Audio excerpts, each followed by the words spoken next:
विद्यार्थियों, आज हम आपको पद्माकर के काव्य में प्रकृति चित्रण के संबंध में बताने जा रहे हैं। रीतकालीन कवियों ने प्रकृति का चित्रण विशेषतः उद्दीपन रूप में किया है, परंतु पद्माकर ने स्फुट मुक्तक काव्य में प्रकृति चित्रण को सीमित न रखकर उनका आलंबन और उद्दीपन के साथ अलंकृत रूप में भी चित्रण किया है।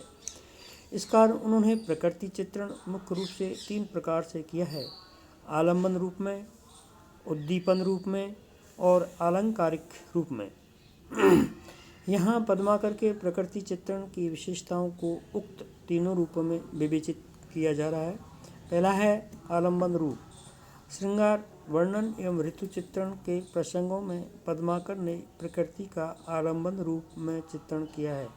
उन्हें बसंत, वर्षा और शरद, ये 3 ऋतुएं ही विशेष प्रिय थी और इन्हीं की व्यापकता का उन्होंने अपने काव्य में चित्रण किया है।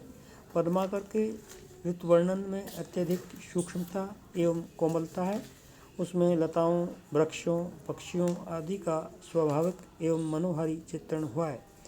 चित्रमयता एवं नाद सौंदर्य भी उसमें पर्याप्त है। मानवीकरण एवं मनोभावाभिव्यंजकता भी उनके चित्रों में पर्याप्त है। आलंबन रूप में बसंत ऋतु की प्रकृति का एक चित्र द्रष्टव्य है। कूलन में, केली में, कछारन में, कुंजन में, क्यारिन में कलिन कलिन किलकत हैं। कह पद्माकर परागन में, पौनहु में, पानन में, पीक में पलासल पंगत है। द्वार में, दशान में, दूनी में, देशन में देखो दीप, दीपन में दीपत दिंगत है। बीथिन में, ब्रज में, नवेलिन में, बेलिन में, बनन में, बागन में बगरो बसंत है। इस तरह उनका उद्दीपन रूप प्रकृति चित्रण रीतिकालीन अन्य कवियों के समान पद्माकर ने भी वियोग श्रृंगार के वर्णन में प्रकृति का उद्दीपन रूप में चित्रण किया है। वसंत की बहार, वर्षा की रिमझिम, शरद की मनभावनी चांदनी की छटा और फागोत्सव की रंगीली शोभा नायिका की विरह व्यथा को किस प्रकार तीव्र करती रहती है, इसका मार्मिक एवं अनुभूतिमय चित्रण पद्माकर के काव्य में मिलता है। उनकी विरहिणी नायिका के लिए प्रत्येक ऋतु संताप लेकर आती है और कृष्ण के प्रेम में निमग्न गोपियाँ व्यथित हो उठती हैं। इस कारण वे बसंत की विकसित शोभा तथा प्रकृति को कोसती हैं। कृष्ण की लाल डालियाँ उनके अंगार के पुंज की भांति प्रतीत होती हैं। पलाश के वन उनके हृदय में आग लगाते हैं। कोयल की कूक उनके हृदय में हूक उत्पन्न करती है। इस कारण व्यथित होकर वे कोयल को कसायां तक कह डालती हैं। और उद्दीपन रूप का यहाँ वर्णन देखिए। ब्रज चंद चलो कनवा ब्रज, लूक बसंत की ऊकन लागी। त्यों पद्माकर देखो पलासन, पावक सी मन फूकन लागी।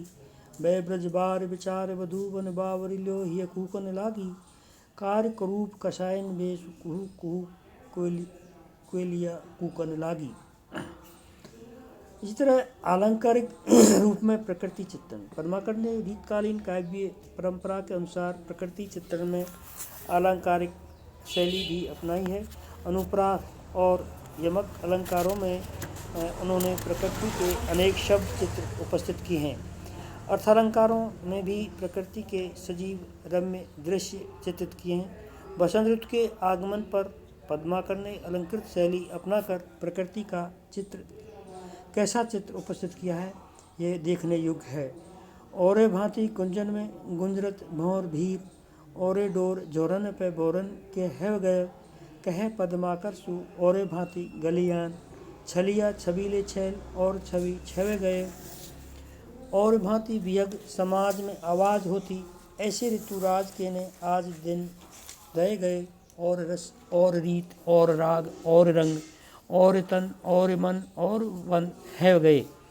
पद्माकर ने प्रकृति को स्वयं अनुराग की मूर्ति माना है और उसे प्रणय की साकार प्रतिमा अभिहित किया है।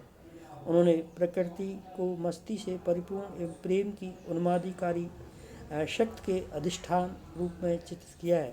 साथ ही नए आनंद की क्रीड़ा में निमग्न परम आह्लादक वातावरण से युक्त तथा मानव के प्रेम व्यापारों के उद्दीपन एवं आलंबन दोनों प्रकारों में चित्रित किया है।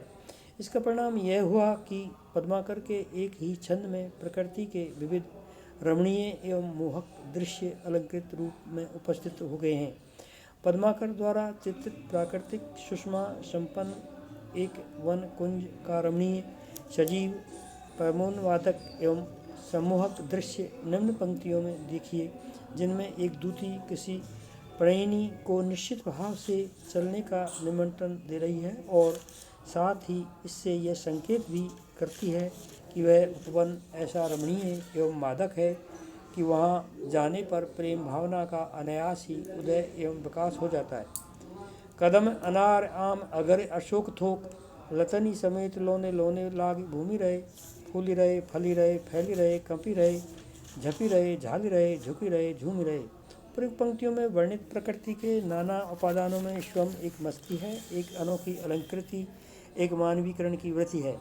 पद्माकर ने वृंदावन की वीथियों, ताल तमालों, कदम कुंजों, यमुना के निर्मल तट भागों, पूनम की रात आदि चित्रण में प्रकृति के मनोरम बिंब उपस्थित किए हैं।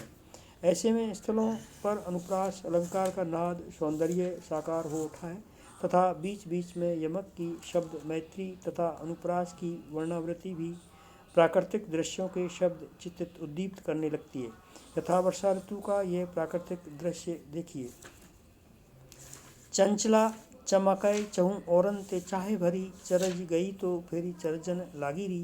कह पद्मागर लवंगन की लोनी लता, लरज गई तो फिर लरजन लागी री।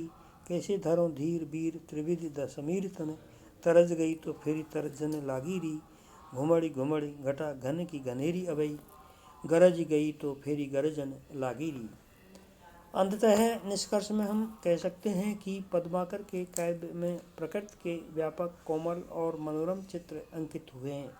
वस्तु वर्णन, दृश्य वर्णन तथा प्रकृति के चित्रात्मक बिंबों का आकलन उन्होंने बड़ी तन्मयता से किया है।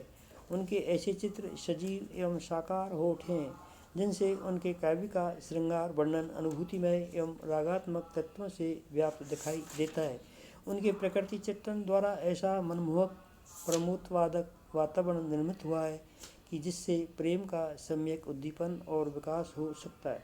परंतु प्रकृति वर्णन के ऐसे अंश पद्माकर के काव्य में बहुत कम मात्रा में मिलते हैं। वे जितने भी मिलते हैं उतने ही पाठकों की भावनाओं को उल्लासित करने में पर्याप्त समर्थ हैं।